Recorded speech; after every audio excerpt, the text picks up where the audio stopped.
Hello everybody, welcome to StraightA, Dawson here, back with another video in recapping the NFL divisional round of the playoffs this week, going into the conference championship weekend that we're going to have here the following week between the Lions and the 49ers. The Lions traveling all the way to San Francisco, while the Kansas City Chiefs continue their away game streak of going to Baltimore this time. Either way, good set of games this week. I will say the wild card was, I think, a roller coaster of emotions in terms of just events and availability, not events and availability, more so events and spectacles. While the divisional round just put out some classic, I'll be honest with you. Three of the four of the games were really good. Even the Texans-Ravens game made an appearance and did all right too, especially in the first half. But before we get into all of that, please leave a like in the video down below and leave a comment of any suggestions we can do on this channel, as well as subscribe to the channel if you haven't already. But without further ado, let's get into the first game of Divisional Game Weekend. Divisional Game Weekend? That works.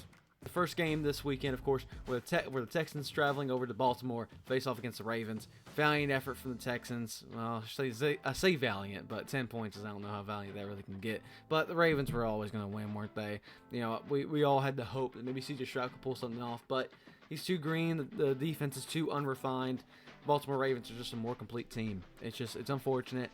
C.J. Stroud had an pretty okay performance, I guess. 175 yards, 0 touchdowns. He did. Oh, I thought he rushed for more on the ground. I guess I'm thinking another game, but he went out there, didn't make any mistakes, but he really didn't make any flashy plays. Really, no one could get open for him though. Nico Collins was just covered too well. Dalton Schultz made some nice shorter plays, turned into a little bit longer plays.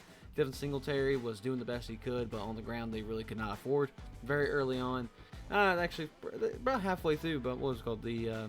They were tied at the halftime, but then Baltimore Ravens took it over. They started just destroying him at that point. Defensively, the Texans were playing very smart in the first half, and then they just kind of let it go in the second half. The defense, of course, it's not against the defense here because, the offense has to put up more than 10 points, but the defense really didn't do any favors for him and let Lamar Jackson run all over him because he did, precision in the air, 152 yards, 2 touchdowns. I didn't realize it was only 152, to be honest with you. But when you have 100 yards on the ground, it's going to be a bad day for the other team because Justice Hill barely got over half that. So take that as you will. And he even did better than Gus Edwards, actually, funny enough. And Dalvin Cook even got some reps. So fun. Either way, receiving game really didn't need to be anything strong. Isaiah likely found the end zone. Nelson Aguilar also found the end zone. Really cool enough. Otherwise, just spread the ball around, did well. Defense didn't do anything too splashy. They just played smart football. They even get a sack. I didn't even realize that. They even get a sack. But they just played smart football, made the stops, and made C.J. Stroud throw either shorter passes or passes that really weren't going to go anywhere. So the Ravens ended up winning, and really they're moving on to the AFC Championship to possibly have a run at the Super Bowl. But let's move on to some of the closer games now. The Green Bay Packers traveling all the way to San Francisco to see about their playoff dreams, their playoff hopes, and they had me convinced. They had me convinced for a hot minute. This was probably the game I watched the least of, just because I was kind of tuning in on and off with there was a UFC fight going on, and just like all my friends were talking and all that. But I was kind of tuning in and out. But in the end, Jordan Love made too many mistakes, especially at the end. He just threw a really bad interception. They had a minute to drive down. They could have done something. They could have at least made it in field goal range or something along those lines. But Jordan Love just didn't have the magic in him. And listen, Aaron Jones did them a lot of favors too. They were doing really well with Aaron Jones against a pretty good defensive line for the San Francisco 49ers. Romeo Doubs was the big guy in the receiving end. But Bo Melton found the end zone. Good for Bo Melton, as well as Tucker Kraft. Like Kraft mac and cheese. Otherwise, the Green Bay defense, while they did all right, they did better than I expected them to. They just didn't step up where they needed to. They didn't make the stops they needed to. I guess they did make some decent stops too, but Brock Purdy has played smart football. I think he just learned his lesson. He's going to grit down. He's going to keep his head down, play smart football, and win games. That's all he needs to do, especially when you have Christian McCaffrey, who can just run for 5.8 yards on average and also probably catch the ball for a decent amount. Yeah, seven receptions, 30 yards. George Kittle, always going to be one of the biggest focus points of the receiving game. Brandon Ayuk found a little bit. Deebo Samuel, of course, was hurt. I heard that he might be able to be good for the conference game against the Lions. We'll see. Either way, they just played smart football. 2 interceptions from Dre Greenlaw. Otherwise, just smart football on the defense of the 49ers. They just made stops and just looked better as a complete team. While I would love to see the Packers upset the 49ers here, just because I don't want to see the 49ers in the playoffs much longer. they just didn't play. The 49ers played smarter football. Simple and to the point. 49ers deserved to win this game, and they did, and they're going to get the shot at the Super Bowl. So, well, shot at going to the Super Bowl, I should clarify. But we'll see how they do against a really hot Lions team. But either way, moving on to the next game of the Sunday games. Sunday divisional games. I would say easily the best game of the weekend, in my opinion. I guess a lot of people can make an argument for the Bills-Chiefs as well. I'm not going to lie. But this was the game that intrigued me the most.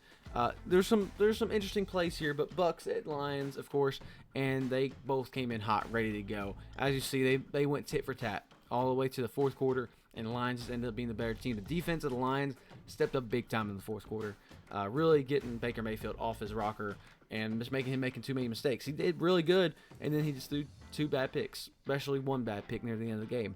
Rashad White played smart football, good football. Did it. Mike Evans, the main guy over there for Baker, but Kate Otton also did pretty good. Chris Godwin got involved. Rashad White found the end zone. Everybody was getting involved, but the Buccaneers defense also played decently well. It doesn't show it with the 31 points, but they were just making good plays. Just got away from them by the second half. But Jared Goff, excellent football. If he continues to play like this into the San Francisco 49ers game, it's hard to say that the Lions don't have a strong chance of winning, I'll be honest with you. Jahmyr Gibbs, David Montgomery, lightning and thunder as always, but Jahmyr Gibbs was a little bit more lightning today than David Montgomery was thunder. Amon St. Brown found the end zone. That's all he really needed to do. Sam Laporta also looking really good out there, considering he didn't really see much play last week, if any. So it's really awesome to see. And like I said, defense for the Lions really stepped up. They're heated. They're ready to go. They want to make the Super Bowl so bad. You can see it. When you see those post-game locker room interviews, you can see the Lions want this bad. And, man, it's just – and I think it was I don't know. I forgot who gave the locker game speech, who got the interception here. I can't remember if it was Derek Barnes or C.J. Gardner-Johnson. I think it was Derek Barnes.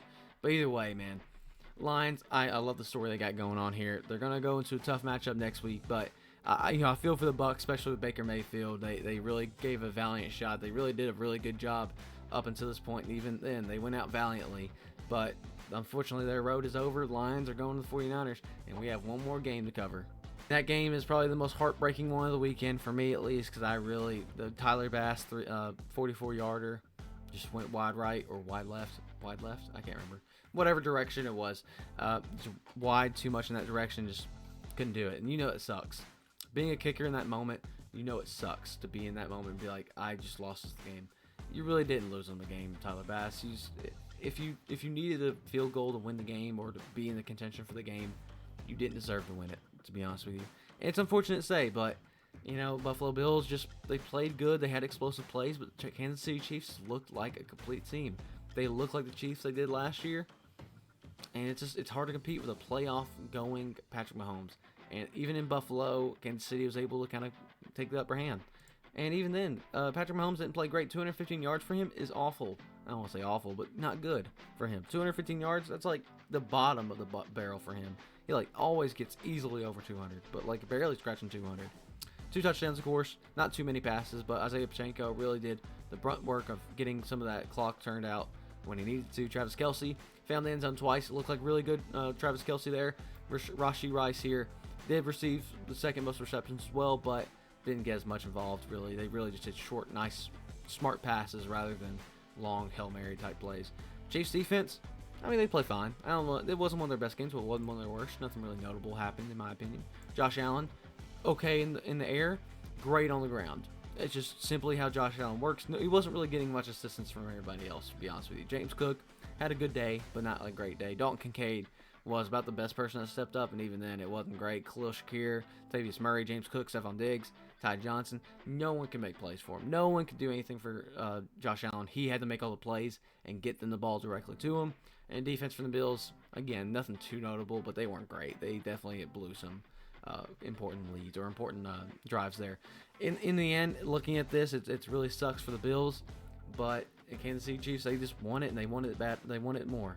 And we're going to get a Kansas City Chiefs team facing off against Lamar Jackson's Ravens. And it's a really cool story, I'm not going to lie. But I really don't want to see Chiefs in the Super Bowl, man. I really just don't want to. The Ravens, I would love to see there. I think they deserve it. I think they played well. And, man, there's not many avenues for me to see a Super Bowl I'm really excited for. If we see Chiefs 49ers, bored. If we see Ravens 49ers, sure, it's cool, but then we're like, the script writers were right the whole time. And it's like, ugh, because we got into the Super Bowl logo, whatever. Here, we'll look it up right now. Super Bowl, is it 58? I think it's 58. Yeah, Super Bowl 58 logo. Again, I can't really type over my keyboard here. But like, if you haven't seen the theory or whatever, which I'm sure most of you have at this point, the colors of the Super Bowl are of the teams in the Super Bowl. And this one is the purple and like a reddish. And the only purple team left is Ravens, and the red team on the other side is the 49ers. So I don't want to see it that matchup. So I'm like, okay. And I want to see Chiefs in the Super Bowl. And I want to see Ravens versus 49ers. That means the only possible outcome that I would enjoy is the Ravens facing off against the Lions, which would be amazing. But there's no middle ground there. There's like nothing. So, I don't know. Chiefs against the Lions, I guess, is fine as long as the Lions win. But I don't even want to see the Chiefs in the Super Bowl. So, either way, it's hard to say. But I hope you guys enjoyed the videos. Nice little recap. I'm kind of losing my voice a little bit and not feeling the best over the last few days. So videos have been harder for me to pump out. So I've been kind of doing silent work to get things set up for the videos in the future. Hopefully going to activate some series here soon as the season ends. That way we can get running along. That way I can get Imperialisms going really easily. Some other nice little series. A franchise with the boys for Madden 24 as the offseason comes to an open. Maybe some more quiz videos if we're able to get everybody together and really group together for it all. But either way, hope you enjoyed the video. StraightA out.